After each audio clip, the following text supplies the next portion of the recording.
Good afternoon. You're very, very welcome to the How to Create the Perfect Offer Without Over-Promising or Under-Delivering webinar. We'll just wait for a couple of moments to see if there's any stragglers, and then we'll make a start.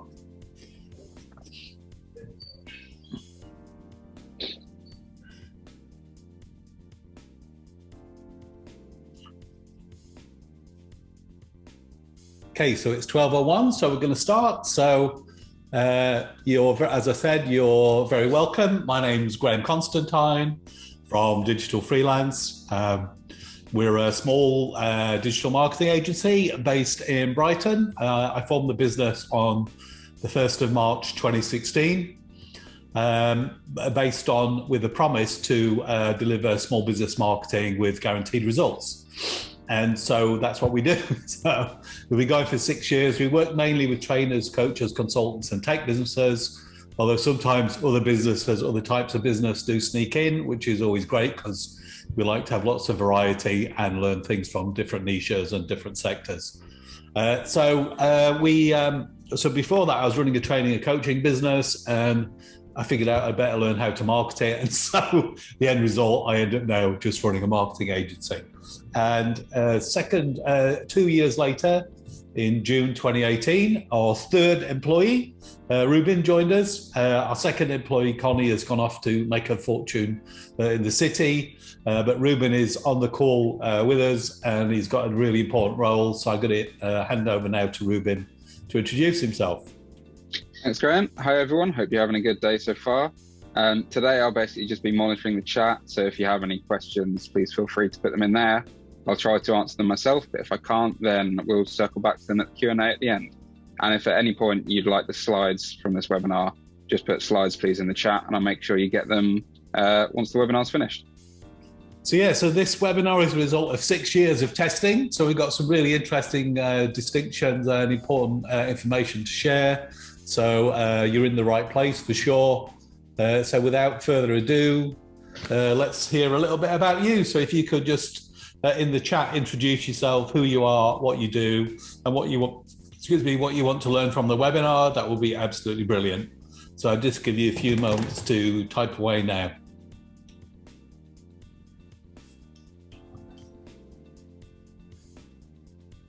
While you're doing that, I'll have a quick drink of my tea.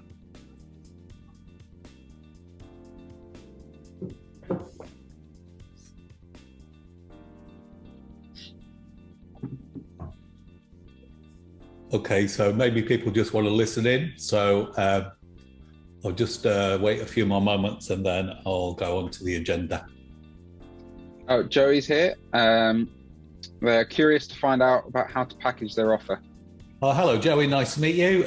You're very welcome. We'll definitely be covering that in the next 35 minutes. Okay, awesome. So these are some observations that I've made about service business, or we've made about service businesses and the common mistakes that they make when packaging their offer. The first one is leading with price in a race to the bottom. If you're in a service business, on some level or another, you are selling your time. And so no matter how many ways you find to leverage that, if you're just competing on price, you're reducing your hourly rate. It's really not a good idea. The second thing is selling at an hourly or a day rate using cost plus based pricing. There is a place for that, but there is something better, which I'm going to talk about in a moment. Third thing is offering one price and one service standard. Really not a good idea. That is not going to work basically, or it's sub-optimizing the value that you're generating. Not clearly articulating your promise and the value that you provide, and what is included and what is extra. Also really important, as scope creep is quite common in service businesses. And then positioning offers without stepping into the client's shoes, so that you're communicating more about what you do rather than what the client wants. So the proposition that I'm going to explore today is, can we give you a more creative way to go to market? That's what we're aiming to do. That's what we're going to do. And the proposition that I'm going to put to you is, what if you could optimize the variables in your price value equation to ensure your go-to-market offer works for you and for your clients and maximizes your profitability and sustainability as a business? Obviously, if you're running a service business and you're not making profit, you're not going to be able to serve clients for too long. So your sustainability and profitability is equally as important as having a happy client in my perspective. So without further ado, let's get into the agenda. So first part is to structure your first offer. This is where your clients make the transition from being a prospect to being an actual client. You need to demonstrate the price value that you deliver, and we recommend using value-based pricing. I'm going to go into that in a moment. Secondly, make it easier for people to engage with your first offer and buy your product or service. That means they're transitioning to becoming a client or a customer. For most service businesses, it would be a client rather than a customer, but you could call it both. Test your offers. That's really, really important to make sure that someone's willing to buy. If no one's willing to buy, or you don't get a conversion, you can't scale. It's impossible. Or if it's not impossible, I'd be very pleased if you could explain to me how you do it, but I'm not aware of a way. Fourthly is use statement of value and Pareto to generate your second, third, and fourth offers. So you want to be encouraging your client to stay with you for a long time and get more value from you, and get more results for them as well. And then how to scale your offer to satisfy the desire of your clients who want more value. So you can create a better pitch and close more win-win-win deals. There is some element of pitching involved in this, which I'll also talk about. So without further ado, let's get into how to structure your first offer. And the obvious place to start to me, although it's not obvious to a lot of people, and it wasn't to me when I ran my training business, is to try and understand as best you can your client's worldview, how they see the world, and particularly what they're doing on an average day in two contexts. First of all, what problem do they have on the average day, and what is it? How is it affecting their day?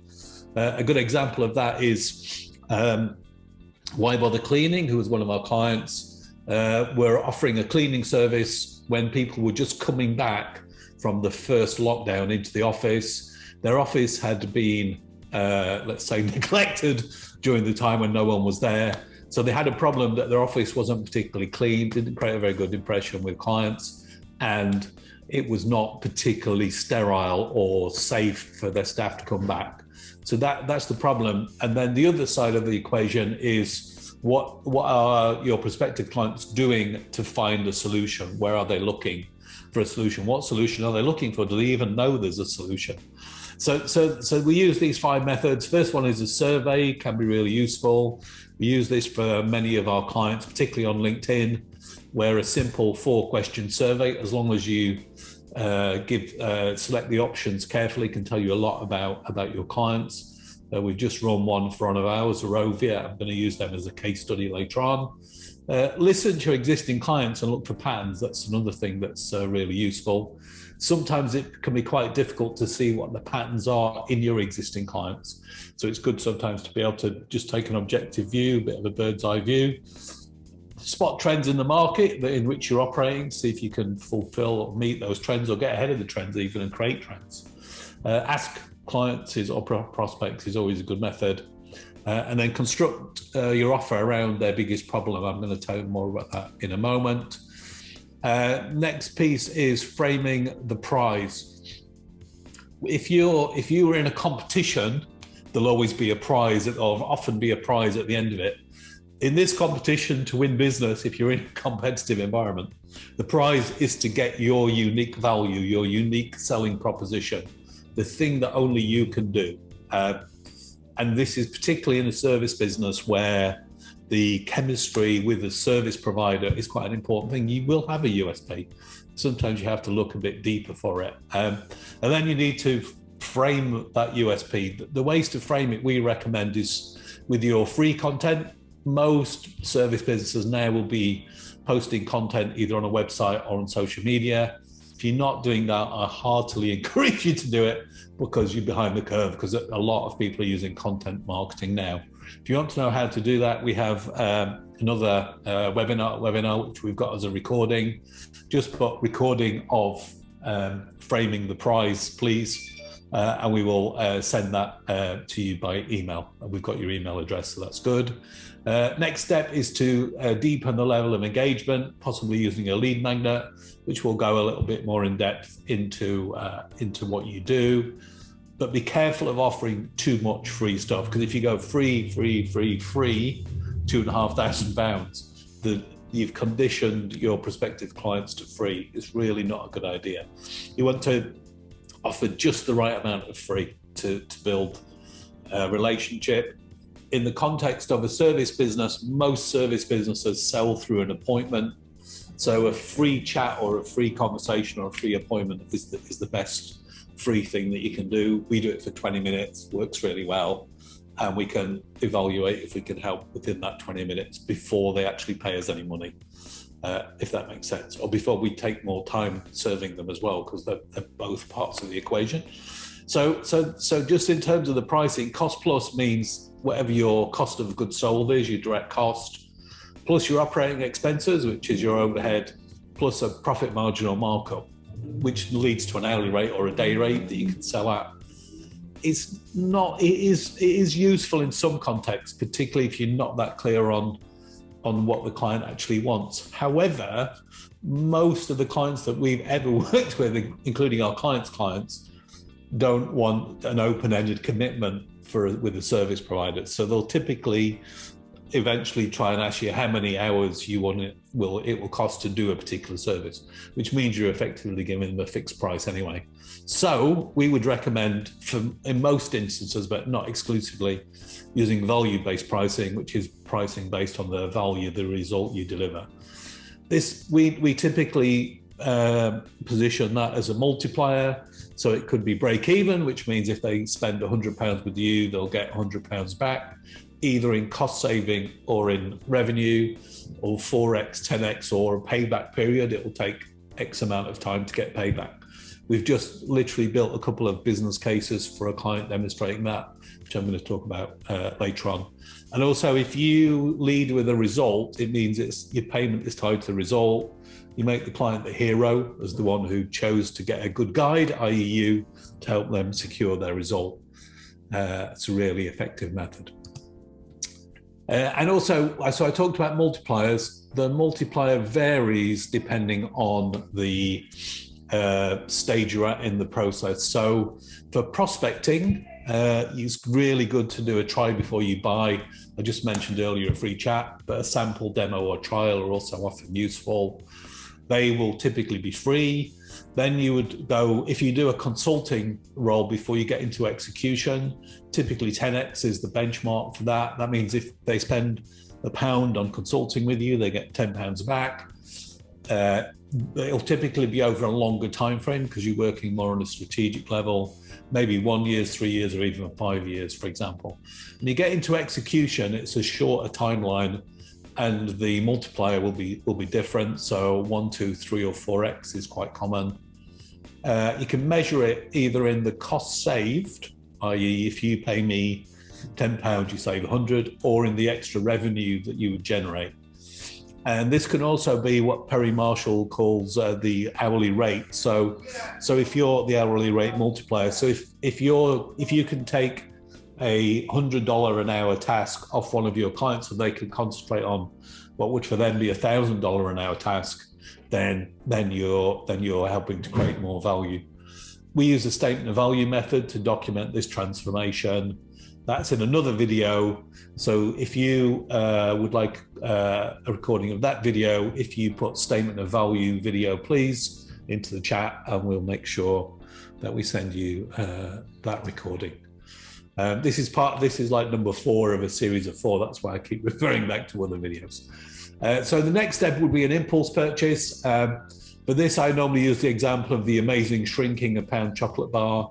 If you go into a shop, you used to get a chocolate bar that would be this big. Gradually, it's got smaller and smaller and smaller and thinner and thinner and thinner, but it's still £1 because that is a known impulse purchase point. In retail, service businesses, it can vary a lot depending on what service you're providing.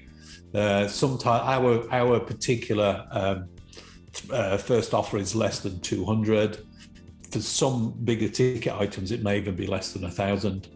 And I'm sure you know already that like the 99p, 29.99, 49.99, etc., just below the threshold.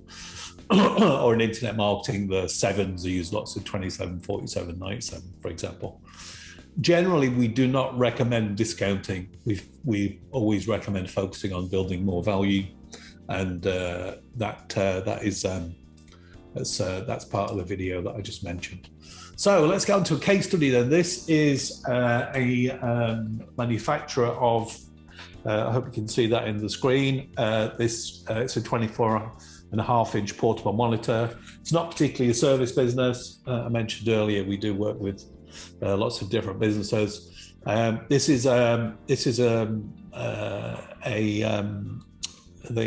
did their first promotion on Kickstarter. Now they're scaling up. So we created a strategy to identify 10 segments or niches with the opportunity to sell 5 of the projector that I'll just show you at $699 as a pre-sale, which is a 10x ROI from strategy. And we looked at roles and use cases.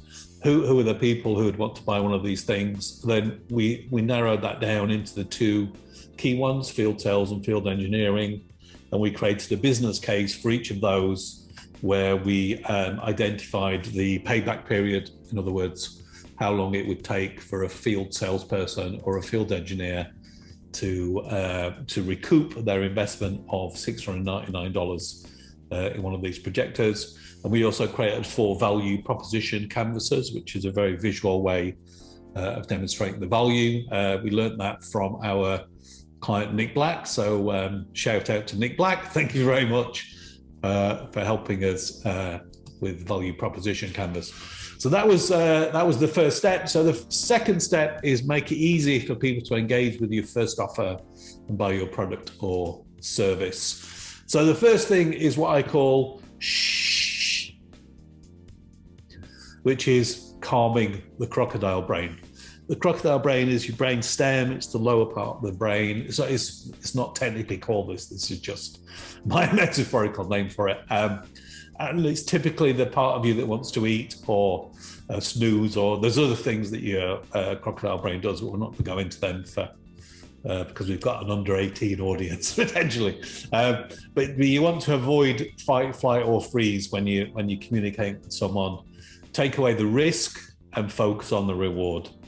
And give the crocodile the reward or the prize. I talked earlier about the prize frame. So the way you do that is build an entry point offer to take the risk out of buying from you. Even if you're selling a high ticket item, you can still break it down into a smaller risk-free first transaction.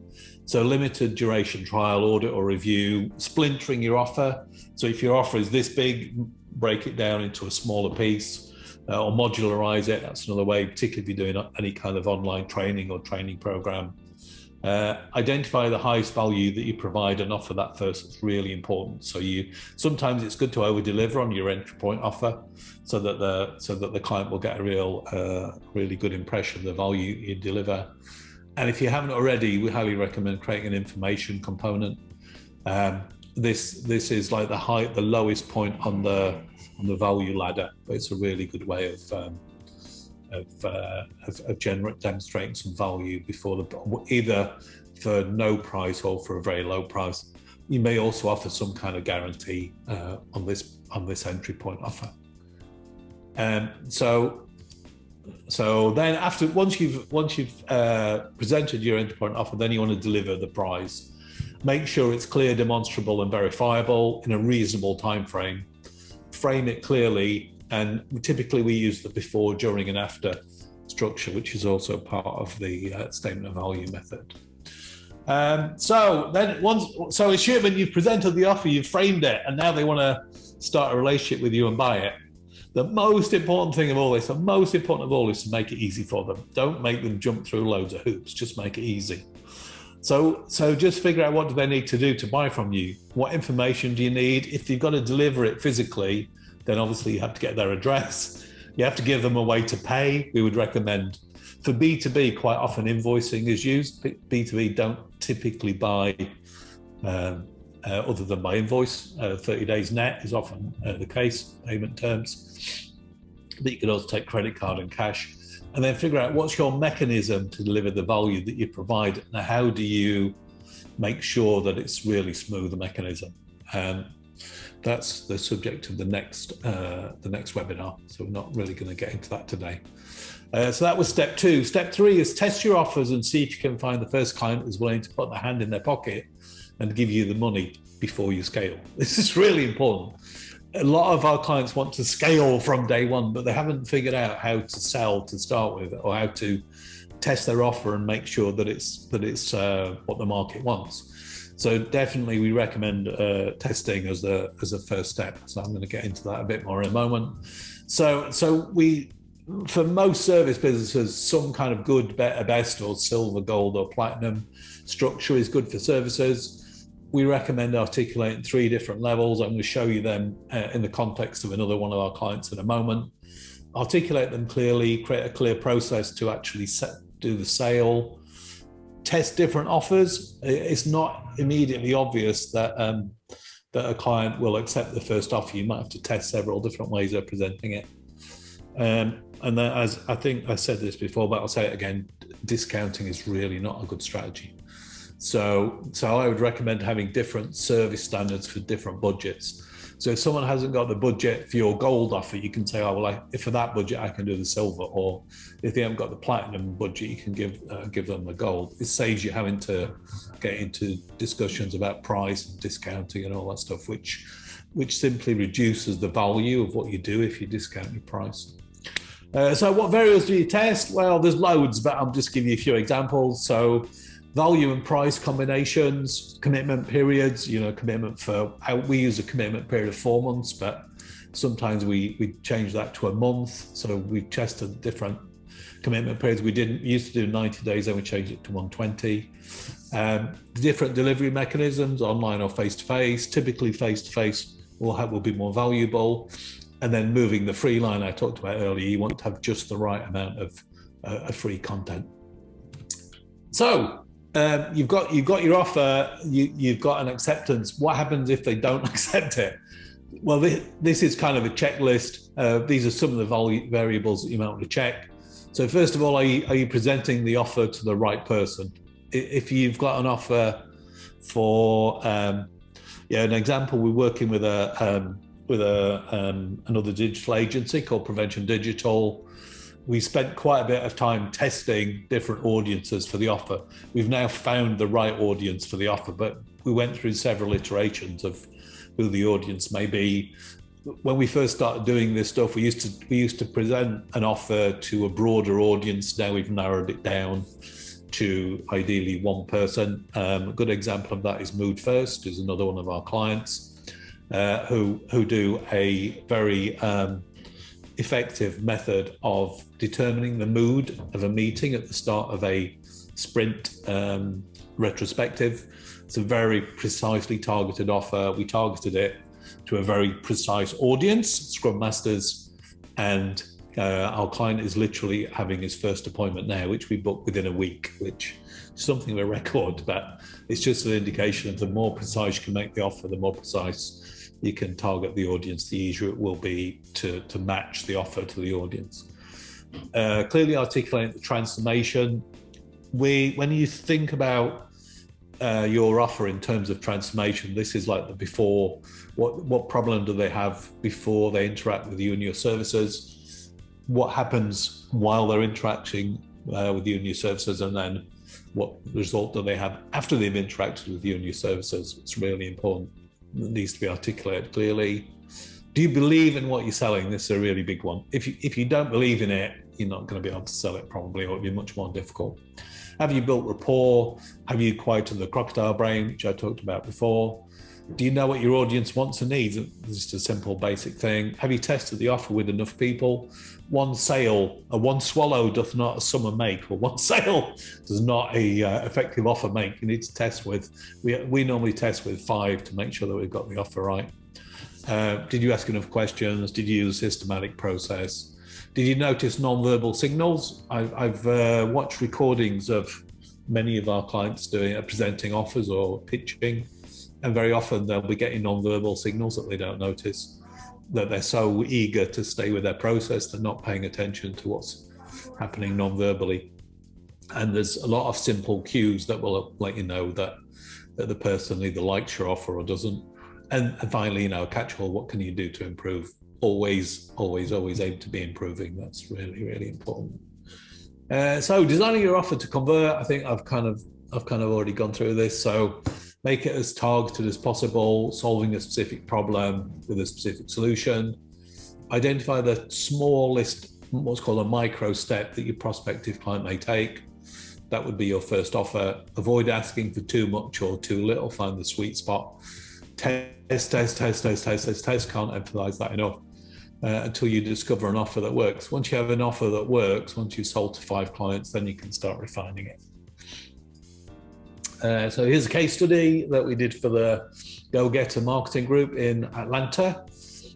So this is the first offer is a strategic marketing review where they would go in, have a look at the law firm's existing marketing and write them a little report or a little plan saying these are the things that are working, these are the things that are not working. Then we created 3 different service levels with 3 different statements of value, which is what I was talking about earlier about the transformation that they offer, and 3 different price points. So social sorted, $2,500 a month, caseload accumulator, $3,750 a month, engagement and referral machine, $5,000 a month. We came up with these price points based on other legal firm clients that we'd worked with.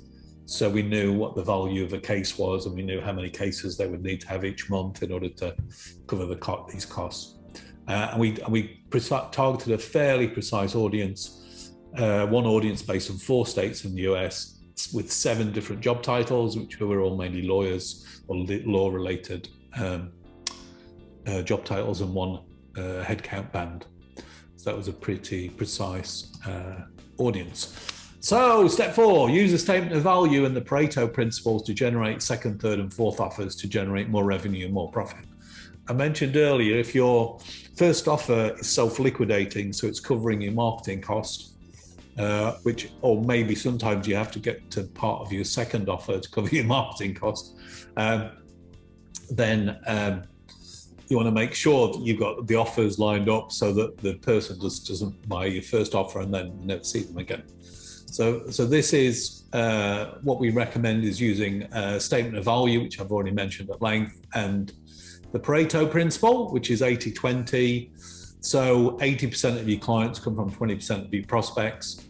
And then if you apply it to itself, 80% of 80%, 60% of your revenue comes from 20% of your clients, which means there's 4% of your clients who want more value from you. That's why we recommend creating an offer ladder. And this is a typical offer ladder.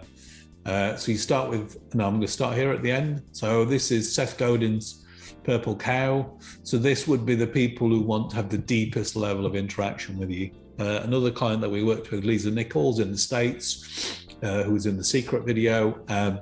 She has a $32,000 in-depth intensive with her where they all go off. I think she takes a group of 10, I don't know if she still does it, but at the time she did. She takes a group of 10 off to Hawaii or somewhere, and they get to hang out with Lisa and work on their stuff. The advantage of that, having that kind of purple cow, as Seth Godin calls it, is it makes everything else relatively appear cheaper. It's a bit like the old method when people used to wear suits I know some people still do, if you bought an expensive suit, they would sell you a tie, which was a very expensive tie, but it seemed relatively cheap compared to the value of the suit.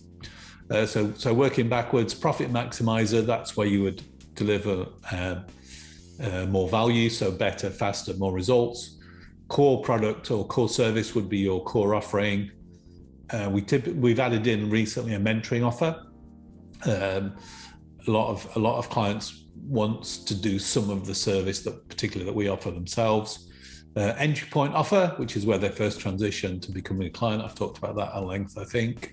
Lead magnet to bring them into your world, and then free content to educate and inform. Content marketing is a whole area in itself, and there is generally more. You need to produce more content than ever now because it's quite a crowded market. But I'm not going to go into that today. So here's an illustration. I'm not going to go into detail with this, but it does show you that if you use the strategy that I've been recommending of Pareto, that you can increase your revenue by 3.226x, which is how we tend to think about things. That would be increasing revenue from 3,875 to 12.5 per month in this case. So step 5 is scale your offer to satisfy the desires of the clients who want more value from you. So first of all, make sure your offer is profitable before you scale. Really, really important. You can't scale a loss-making offer. It's just not a thing. Well, you could, but you'd be putting yourself out of business. So most salespeople, in fact, are incentivized based on revenue. It's not really that good an indicator. Obviously, revenue is important, but it's also important to measure gross margin, which is revenue minus cost of goods sold, and also net profit, which is revenue minus cost of goods sold minus operating expenses, OPEX. Even more advanced is to measure the impact on the balance sheet. A good offer will increase the shareholder value, the value in the balance sheet, and will contribute positively to your business. So some additional question: is your offer win-win-win? If you're in B2B, you need to think about your client, for you and your team, and also for your client's client if you're in the B2B space and the person you're selling to is selling on to another client. Are you clear on the scope of your offer? So what's in, what's out, what's extra is 3 key questions to ask. How many hours will be required to deliver your offer if you're delivering it as a service face-to-face? How repeatable is your delivery process so that you can be consistent? How profitable is your offer? I've already talked about. Do you have an offer ladder to move your prospective client to the next level of value? Scope creep is really common in service contracts, and it's really important to know when people are going outside what's included and explain to them it's extra and that they have to pay extra. And have you clearly set expectations is really important to make sure that you don't overpromise and you don't underdeliver is by setting expectations. So that was a whistle-stop tour through how to perfect your offer. If you need our help, I'd love to have a chat. There's a link here. Ruben will put it in the chat box. Someone said that having a conversation with me is like having a conversation with a friendly doctor. I hope that was a compliment. We can kind of go through any questions that you have, or we can excuse me, or we can just have a chat. We do obviously offer paid service as well, and after the 20-minute chat, if we both feel that we're a good fit, we can move it on to the next stage. But this is totally without obligation, and it'll be a nice friendly chat, I promise, and I really enjoy doing it, so it's all win-win-win. So I'm just going to leave you with a question. Are you ready to perfect your offer? By perfect, I mean make it better and better and better. Not to. It's a process of perfecting your offer, not an end goal. If that makes sense. So, any questions? It looks like there's quite a few. If I'm not wrong. Yeah. So Joey asked, do we have a framework for our testing? A framework for our testing. Yeah, we always create a test hypothesis. So our test. If to take LinkedIn and marketing as an example, we would go, excuse me, our hypothesis is to send 100 connection requests, generate 10 or more connections, nurture them with content to an appointment. So that's an example of a test hypothesis. So you would create the first test hypothesis, run the test. But then once you've run the test for the period of time that you've decided on, typically a month would be a good test period. Then you notice what you observe relative to the hypothesis, and then you create a new hypothesis based on the observation of the first hypothesis. And then you do that for another month, and then you keep going. In marketing, split testing is quite common. So you'll have an A and a B, and then whichever wins out the A of the B becomes a new control. Then you create a new B and split test against that on a monthly basis. I hope that answers the question.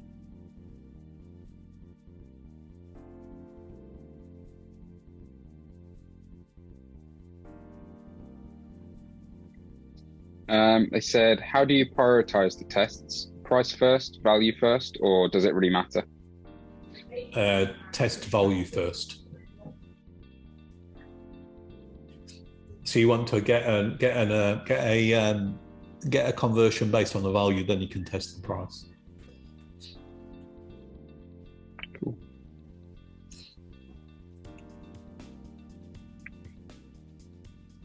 Any other questions?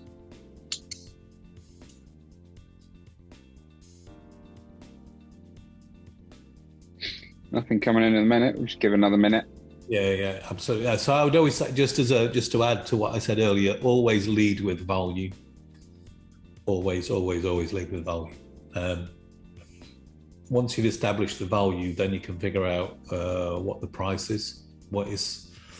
If you're testing price points, you're leading with price, which I don't recommend. I mean, I guess. It's all these things are generalizations, so it depends on your specific context. But as a generalization, value is a much better lead than price. By value, what I mean is the benefits or the result that you deliver, or Seth Godin calls it the result of the result.